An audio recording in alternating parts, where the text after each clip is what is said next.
Well, Phil, here we are finishing another season. Another 39 weeks that you've worked for me.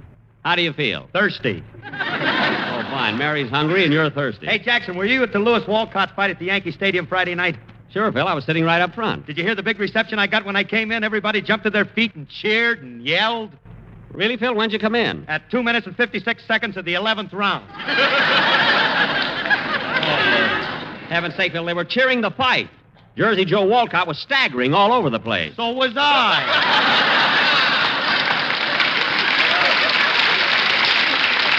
What? I hope Walcott felt better the next morning than I did. I'm sure he did. Say, Phil, I haven't seen you since you came in from Cleveland. Where have you been? Oh, Dante, I had to stop off in Philadelphia to cast my vote at the Republican convention. You, Phil, you cast your vote? Certainly. I was chairman of the delegation from Do-Wah Did It.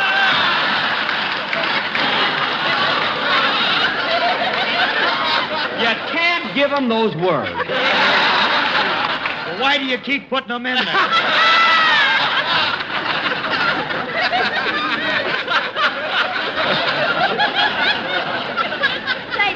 What? Didn't you think the convention was exciting? The convention, it sure was. Those Republicans must be pretty sure of getting into the White House. They nominated Dewey, Warren, and 4 piano movers. And you know, kids, it's quite an honor to us Californians to have our governor nominated for vice president. I'm pretty thrilled because just 2 years ago, Earl Warren was a guest on my program. Yeah, and Jackson, that Governor Warren's really a good-looking guy, ain't he? He sure is, Phil. He's very popular, too. Yeah, what a guy. Handsome, beautiful smile, full of charm and personality. Why, if he could lead a band, he'd be another Phil Harris. How do you like that? Say, Phil, What is it, Livy? if Walcott's head was as big as yours, Lewis would have hit it in the first round. Mary, I could kiss you for that. Thanks, Jack, but I'm still hungry. Well, I'll get you a sandwich when we get to London. No use having one here. We may have a rough voyage. Hey, Jackson, while we're over in London, I'm going to buy one of them English tweeds. You mean a suit? Yeah, and I ain't going to take just any old English suit in London. I'm going to pick a dilly.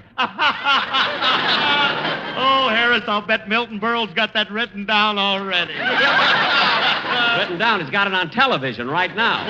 And not only that, as soon as we get... Hello, Mr. Benny. Oh, hello, Dennis.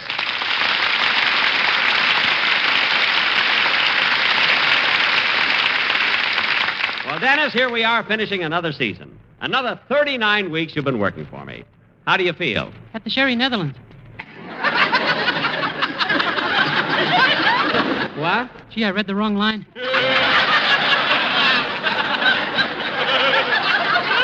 Dennis, I haven't seen you since we got to town. You been having a good time? Boy, I'll say. Gee, I really like New York. The people here are so friendly and so trusting. Trusting? What do you mean, kid? Well, last night a fella stopped me on the street and he wanted to borrow $5. And when I gave it to him, he didn't even ask me my name. For heaven's sake, Dennis, if he didn't get your name, how will he know who to return it to? Well, he stuck with the money. Let him worry about it. Dennis, kid, come here a minute. Huh? I want to feel your head, see if it's ripe enough to pick yet. Say, Dennis, I want to thank you for taking me to the fight Friday night. You were the only one that asked me. Dennis, you take Mary to the fight? Yeah. Gee, what excitement at the end of the 11th round when the police all gathered around, picked him off the floor, and carried him back to his seat. Joe Wolcott? No, Phil Harris. Oh, yes, Phil. Gee, I was so proud. He's my friend.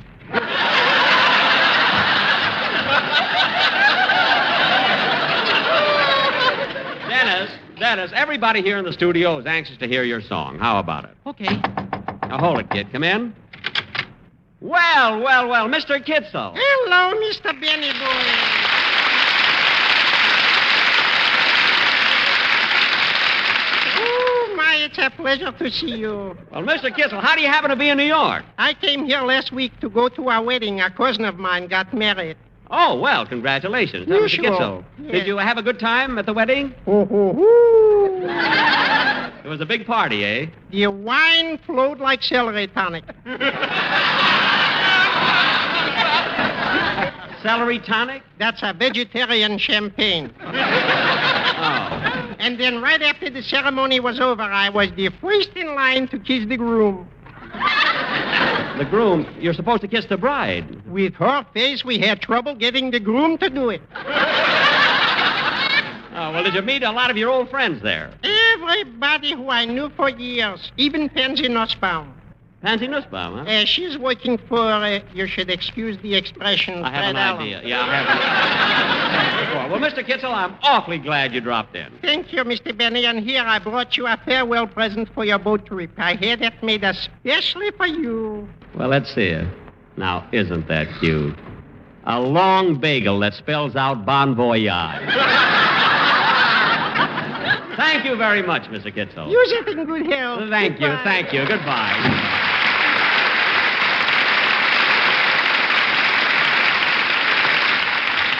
Funny how I run into Mr. Kitzel nearly every place I go. Now, come on, Dennis, it's time for your song. What's it going to be? It's a lullaby that I recorded for RCA Victor called Sleep, My Child. Swell. Go right ahead.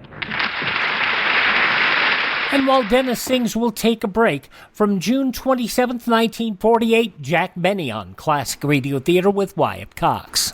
You ever make a change and then think, why didn't I do this years ago? Well, that's how people feel about switching to Medishare for their health care, especially now with inflation the way it is. People are very happy with the savings. Most families save about $500 a month when they switch. It's a huge help when prices are going up so fast in so many other areas. And Medishare's customer satisfaction rate is double that of health insurance. It's just a different experience, and people really like that. Medishare is an alternative to health insurance. It's a community of Christians who share each other's healthcare bills, and it's been going strong for over 25 years. It really is the gold standard, the most trusted name in healthcare sharing. Find out why people love it, find out why they rave about the customer service, and find out how good it feels to save some money right now. They're super easy to talk to. Here's the number, 833-34-BIBLE. That's 833-34-BIBLE, 833-34-BIBLE. By the way, to those folks who get upset that we remove the songs, it's because that there are all sorts of licensing fees from the composers and the artists and the singers that are mandatory that we can't afford that, and stations can't either, so we just don't broadcast those. All righty, go to the conclusion of the Jack Benny Show, June 27th, 1948, on Classic Radio Theater with Wyatt Cox. That was a really wonderful number, Dennis, and you sang it beautifully. And, Phil, it's the first time I've heard the orchestra sound so nice. I'll take it. It's probably Rochester. Hello? Hello, this is the operator. I have a long-distance call for Jack Benny in New York City. Long distance? Where's it from? Harlem. That's what I thought. Put him on. Hello? Hello, Mr. Benny. This is Rochester.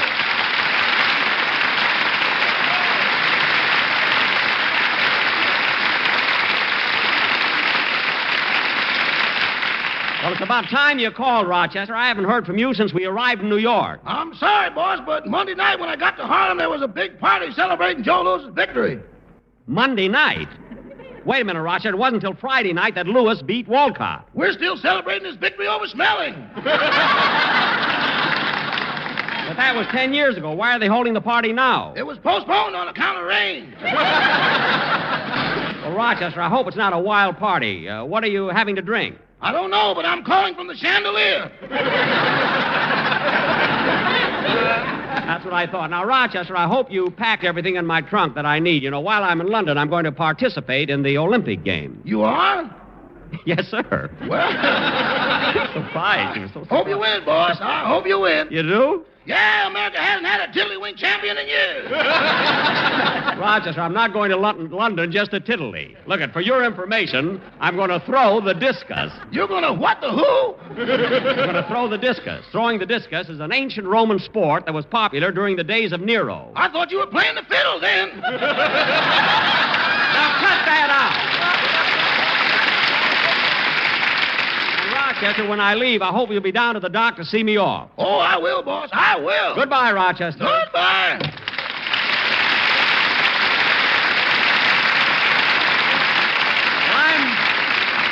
I'm going to miss Rochester, too. But just think, kids, in a little while, we'll be out on the Atlantic Ocean. Headed. Come in. Pardon me. I was looking for the washroom, but this will do. Why, Fred!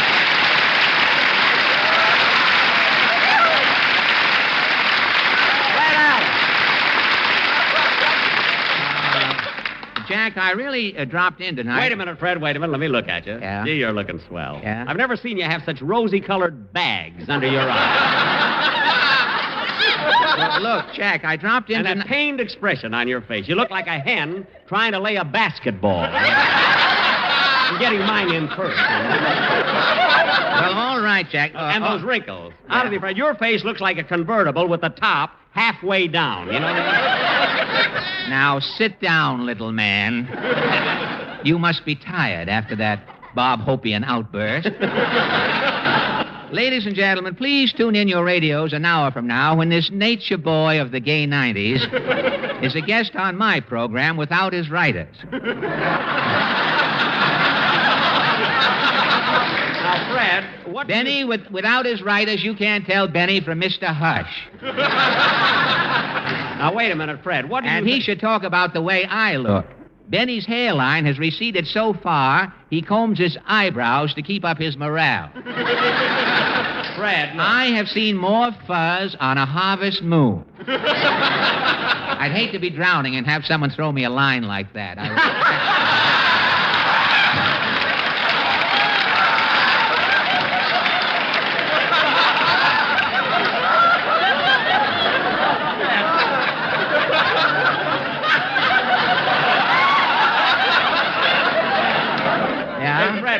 Persimmon face. Look at it. What did you come barging in here for anyway? Well, frankly, I didn't drop in here to see you, Jack. It's Mary I'd like to talk to. Hello, Mary. Hello, Fred. What is it you wanted? Well, Mary, you can do me a great favor. I came... Hiya, Frederick. Long time no see. Well, if it isn't Phil Harris, Hollywood's answer to Look, Ma, I'm drinking.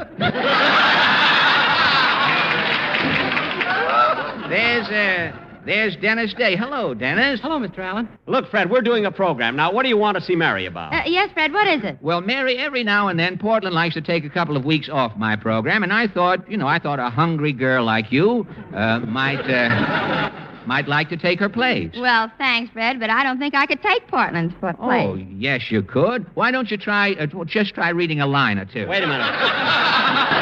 Fred, I don't want my program sounding like yours. I had 3 answers to that, Mr. Benny. 2 of them the censor took out, and the third one I wouldn't dare tell without an air wick on the premises.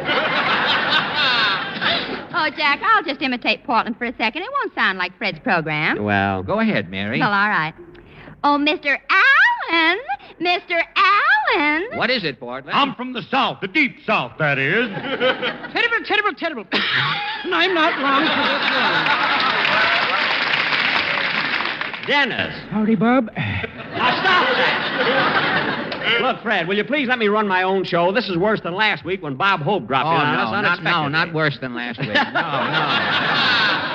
We used up so much time, my program was cut off the air 10 seconds too soon. Well, I thought it was cut off 30 minutes too late, actually. Now, listen, Al. Oh, wait a minute, Jack. Don't get excited. And, Fred, as much as I'd like to substitute for Portland, I couldn't. You see, Jack has me signed to exclusive contract. Well, Mary, that's nothing to worry about. Contracts can be broken. Let me see yours. Well, Fred, I'd rather not. I'm too modest. What has modesty got to do with your contract? It's tattooed on my back. You're darn right. Anyway, Mary, you're under exclusive contract to me. If you go on Fred's program, I'm not going to take you to Europe. Oh, all right, Jack, I won't. You know, Fred, we're going to appear at the Palladium in London. Yeah? And then we're going to tour the continent. We're even going to Germany. Good. That'll teach him to start wars over there. That I'm going to ignore entirely, as I hoped the audience would. Oh, Jack, stop arguing. Why don't you 2 kiss and make up? Well, all right, Mary, I'm willing. Of course you're willing. You have to kiss me. Look what I'm stuck with. Anyway, I'm leaving for England soon, so I won't have to see you for a while. Well, I can't imagine you spending the money to go to Europe. What are you talking about? I always spend money. Well, I even went to see the Lewis Walcott fight. I know. I saw you coming out of that newsreel theater. What? You spend money. Why, the last time you opened your wallet, Washington said to Lincoln, "Pull down the shade, Abe. The light's killing me." Listen, now, another crack like that, and I'll punch you so hard it'll straighten out your wrinkles and make your face 4 feet square. I've seen better material than that in a $4 suit. Why, you refugee from the old Yours is worse folks... than mine. Now, just read it. Go ahead. Wait till you hear this one. You think mine is a stinker? Listen to this one. Go ahead. Why, you refugee from the old folks' home? You want the rest of it? Yeah.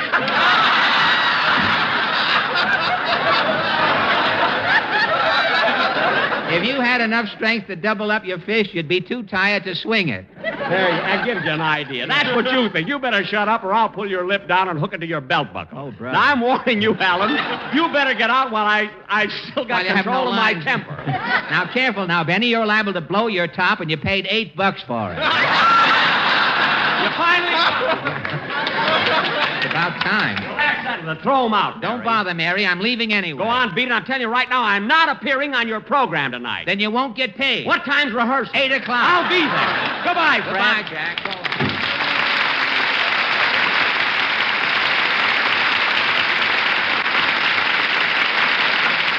You know, Mary, he's a sweet guy. Play, Phil.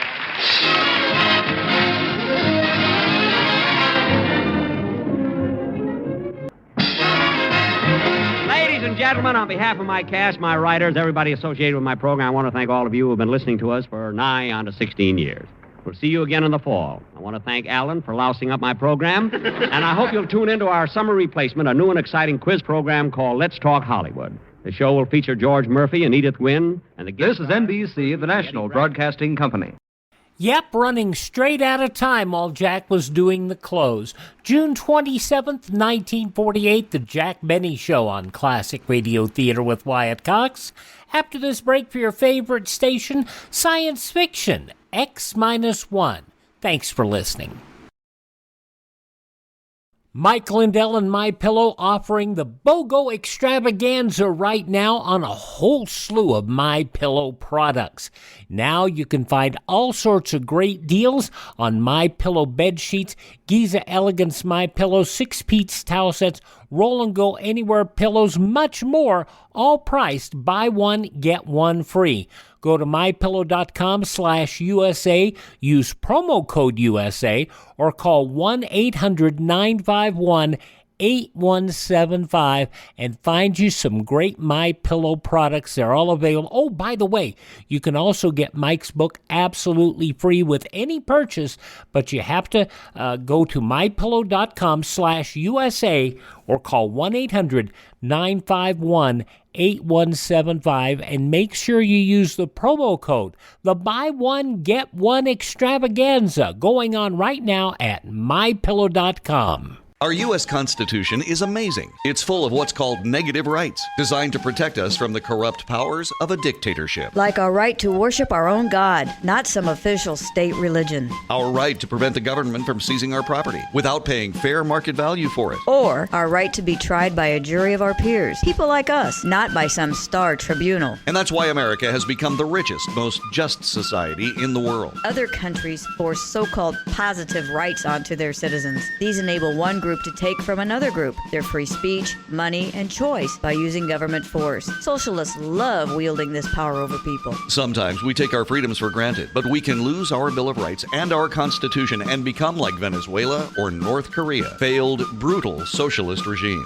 We need your help to spread the good news about our amazing U.S. Constitution. Help us take back America. Go to ouramericanrights.com. Brought to you by the American Media Council.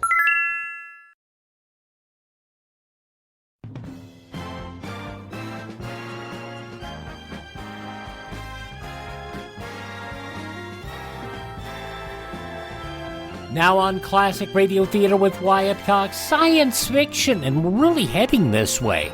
An episode of X-1, June 27th, 1957, The Category Inventor. Countdown for blast off. X-5, 4, 3, 2, X-1, fire.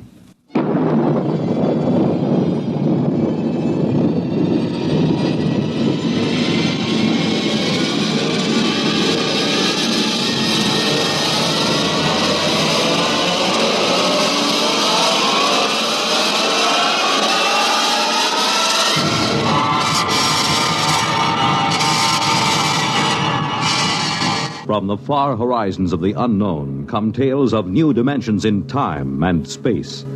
These are stories of the future, adventures in which you'll live in a million, could be years, on 1,000 maybe worlds. The National Broadcasting Company, in cooperation with Galaxy Science Fiction Magazine, presents X minus 1.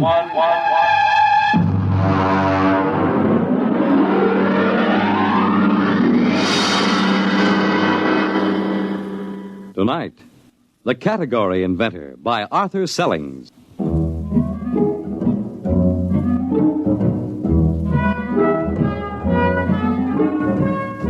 Now, X-1, as Nelson Olmsted stars in The Category Inventor. Frankly, I didn't expect to have the trouble. The morning that it happened was just like any other morning. I came into the locker room and took off my coat, and through the open doors I could hear the welcome sound of the boys warming up. Perhaps I should have realized something was wrong when Kurt Bergson, the orchestra manager, came up to me. Gilbert, how are you this morning? Fine, Mr. Bergson. I'm not late, am I? No, not late. You must have left the house early this morning. Yes, I did. It's such a nice day, I thought I'd walk. Luckily, I don't play the double bass. Bassoon isn't so hard to carry. You didn't get your mail this morning? No, I didn't. Mail usually comes about 10 o'clock. Well, I better get out there and warm up. Gilbert, I wish you had gotten your mail this morning. You see, I have to let you go. What? But what do you mean? Why? What's the matter? Well, you understand. But there's a concert tonight and tomorrow night. Who can you get to replace me? Well, where can you get a bassoonist? Where? Oh, no. I'm sorry, Gilbert. It had to happen. Oh, no. Not the bassoon. The timpani I can understand and the piano, but not the bassoon. I'm going out there. Don't, Gilbert. Don't. You'll just be unhappy. Now, let me by, Mr. Bergson. I've got to see it with my own eyes.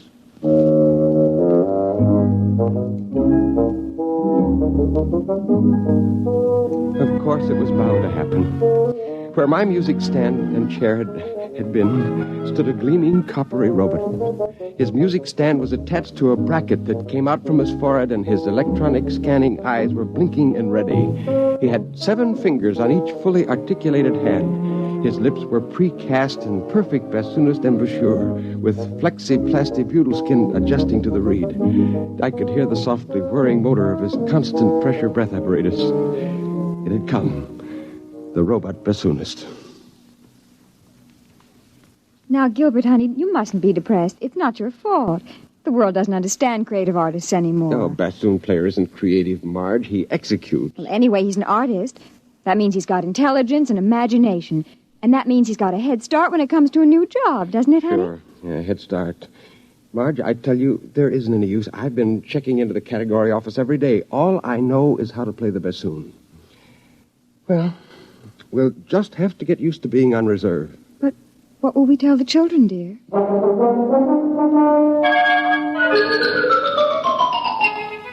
And then, of course, one day the household robot broke down in the middle of breakfast. Gilbert! Well, what is it? What? The robot right in the middle of getting breakfast, it exploded. I'll ring Center. Oh, but the children will be late to school. Call in, Michael. Well, there's not much use in their hurrying if there's no breakfast, is there? Well, I'm trying. You think it's easy making breakfast by hand? No. Don't just stand there. Do something. Oh. The children won't get any breakfast, and they've got enough to put up with. Well, what do you mean by that? What exactly have they got to put up with? Look, I haven't got time to argue with you. Which one of these tubes is the orange juice concentrate? I think that's ketchup. Look, turn it off. Oh, you jammed it. Oh, it's been like this ever since you stopped... Ever since I what? Oh, keep your hand over the ketchup. It's flooding the kitchen. Ever since what? Ever since they put me on reserve. That's what it is, isn't it? Listen, if you think... Oh, that confounded robot always in the way. If you're going to use foul language, you might at least keep your voice down. You know what sharp ears the children have. Oh, so now I'm a corrupter of my own children. Well, let me tell you... What's that? The Henomat. I said it to synthesize fresh eggs. It's out of control. Oh, Gilbert, there goes the ketchup again. Do something.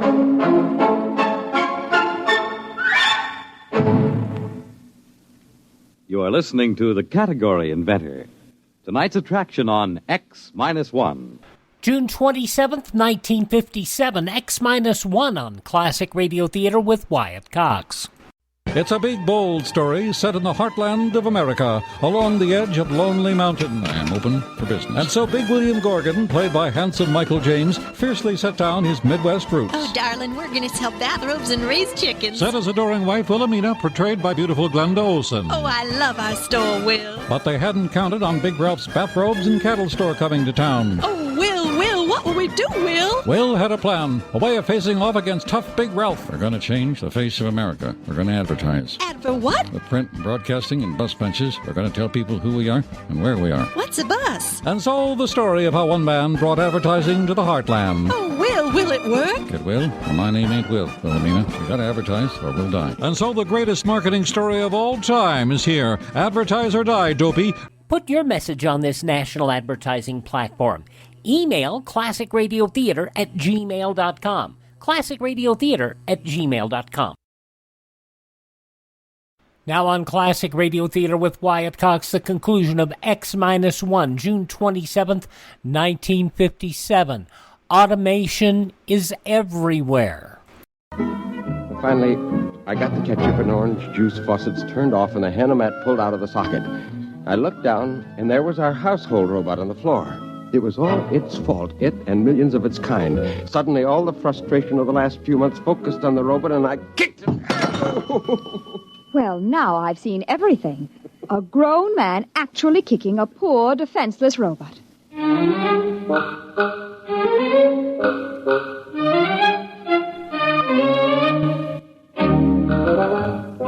I was expecting the mechanic from Robot Center when the door buzzed. I opened it, but it wasn't the mechanic. It was my father-in-law. Hello, son. Surprise, surprise. Oh, hello. I wasn't expecting you.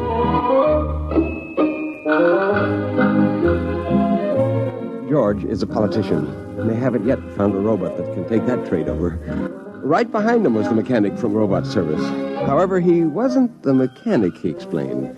Actually, you see, I'm a robot therapist, specializing in robot psychiatry and robot synaptic stimulation. Well, what do you mean, therapist? I sent for a mechanic. Now, you just leave it to me, sir. Where is the robot? In the closet. I dumped it there after it broke down. Oh, too bad, too bad. It would have been better if you'd left it where it fell.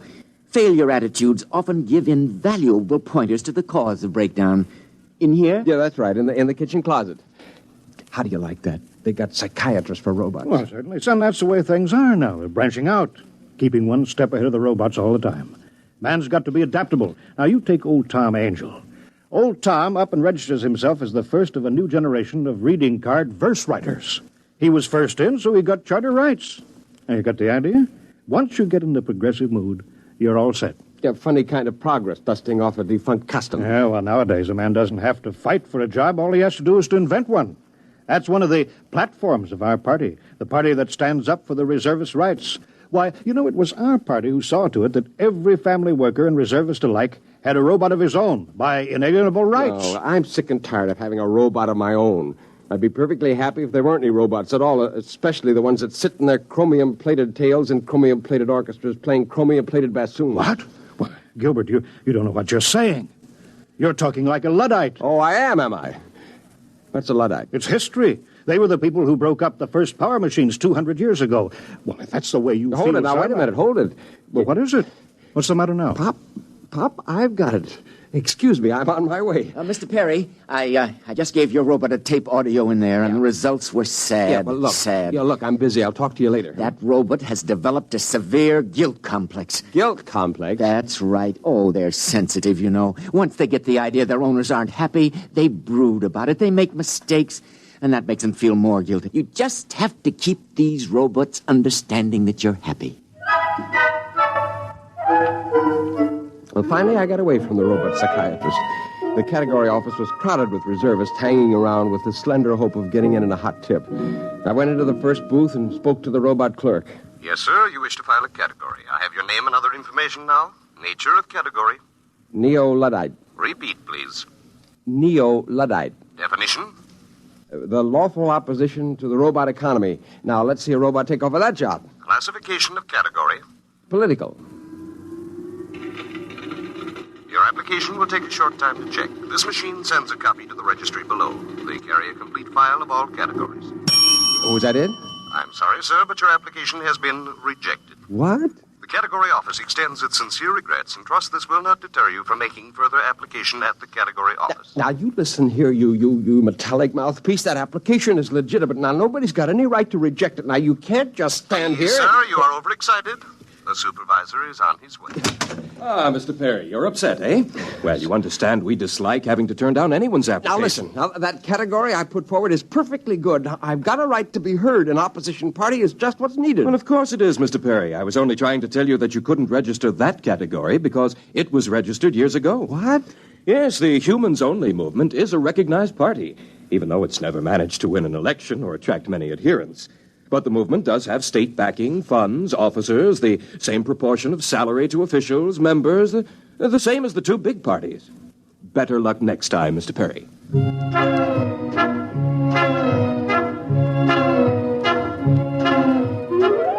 There's only one thing to do. Start all over again, some of the lines. Study and study until I could do it as well as I could play the bassoon. But what line? And how could I be sure that it wouldn't be taken over by the robots? I was walking along the street, and then suddenly a soundy ad jumped up out of a hydrant at me, and I popped it and listened. Are you on reserve? Are you tired of being unemployed? Don't fret. Contact the C.P. Jones Bureau, Category Inventors, Room 53, Universe Building.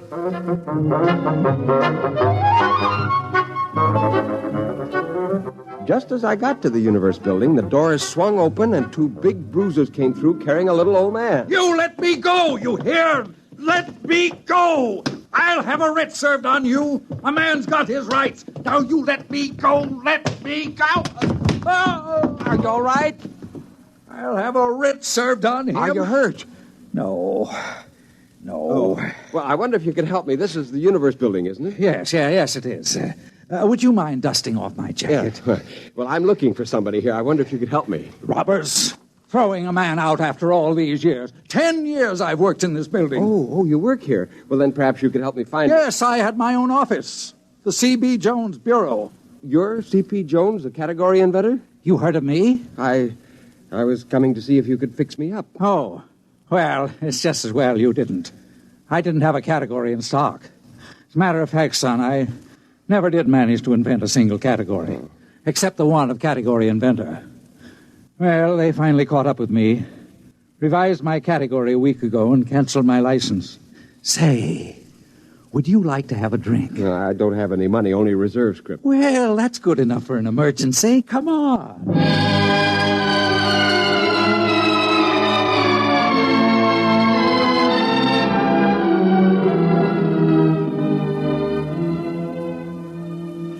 You see, it didn't cost him anything. My fee was only payable out of salary if and when I delivered. Once a year, the accounting office sent over a robot auditor to check the books. Oh, I had 2 or 3 sets of books, but they finally caught up with me, and now I've got to invent another job. I used to be a trapeze artist in the circus. I was the oldest trapeze man in the game, but I got too shaky. Have another drink. Yeah, well, it's my turn to buy. All right, but say, after we finish this round, let's move to a real bar. About the 4th bar, we got playing a parlor game, inventing make-believe categories, you know. You go from the inane to the obscene and back again. And we got thrown out of one bar, and then we started on beer, and, well, that made us sad, and C.P. Jones began to recite poetry. How am I to face the odds of man's bedevilment in God's? I, a stranger and afraid, in a world I never made. Say, did I ever show you a one-handed nip-up from the chandelier? I used to be an acrobat, you know. Alley-oop!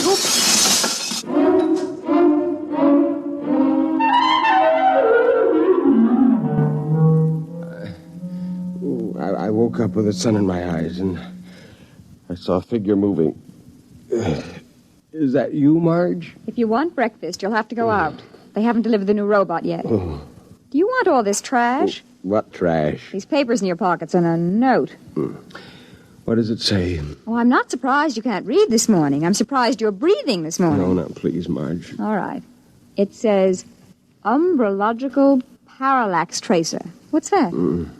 Umbrological parallax tracer. Umbrological, That's it. What's it? That's it. Give me my pants. I've got something to attend to.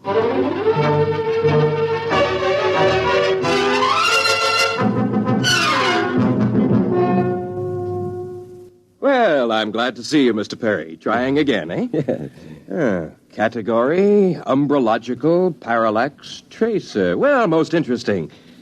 What exactly is this? Well, it involves ascertaining the degrees of parallax for the current umbrological investigation. It's not easy to explain in a few words. Of course. I thought it would probably be too complex for me to grasp. I'll check it through. Frankly, I don't understand half the details of the categories that we... let's see now. Oh, dear. What's the matter?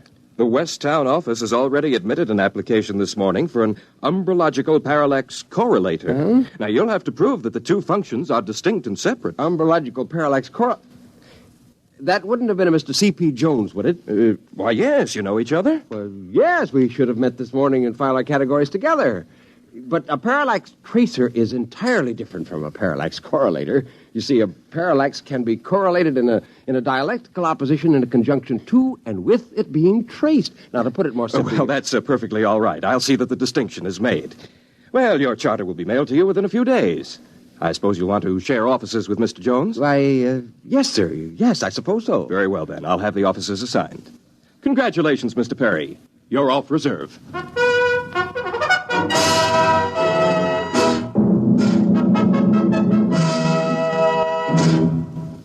Well, how do you like the new office, Gilbert, my boy? Oh, figure you almost cleared the pitch for me by filing. Well, I didn't have your address, and I didn't know you'd get the same idea.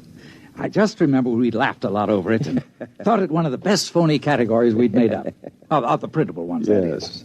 Anyway, I did change the end to give you a loophole. Oh, of course, we're cheating, aren't we? Cheating? Well, I'm not. I've already looked up umbrology for a start. There isn't any such word. Well, if there was, it would be a science of shadows. Oh. Now, all we have to do is find the parallaxes. But you're not serious. Serious? Of course I'm serious. The world's so complicated these days, everyone's such a specialist that no one can be sure yet what's fact and what isn't.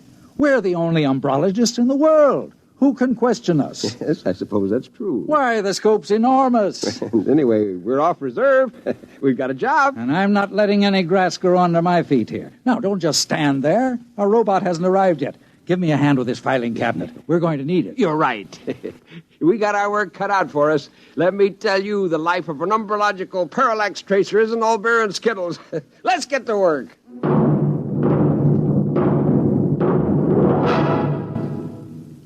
Fred Collins again.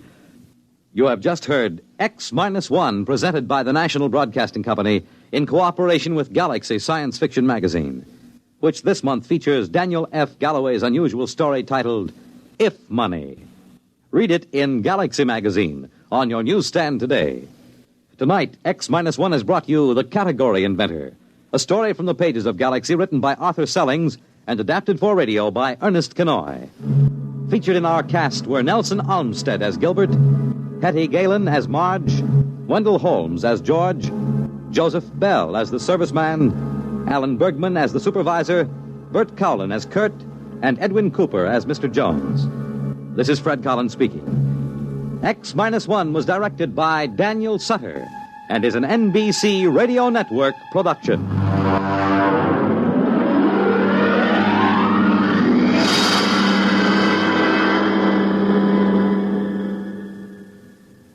While it wasn't the first, it was certainly predictive of the way a lot of things came. X-1, of course, but prior to X-1, you had Dimension X, 2000 Plus, Exploring Tomorrow, so many great science fiction shows in the 50s, and of course X-1 was the last of them. And let's face it, friends, things are becoming more automated than this is probably the way things may happen. You never can tell. Alrighty, X-1, June 27th, 1957, here on Classic Radio Theater with Wyatt Cox. Thank you so much for making us a part of your day. Please thank this station, support their advertisers.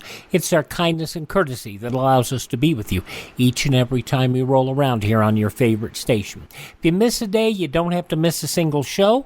Our shows are available through iHeartRadio, Spotify, Spreaker, Apple Podcasts, Google Podcasts, Amazon, search for Classic Radio Theater with Wyatt Cox. Or just go to my webpage, classicradio.stream, where you can stream our shows, learn about building a classic radio collection of your own, find our social media and contact me, and you can buy me a copy if you want.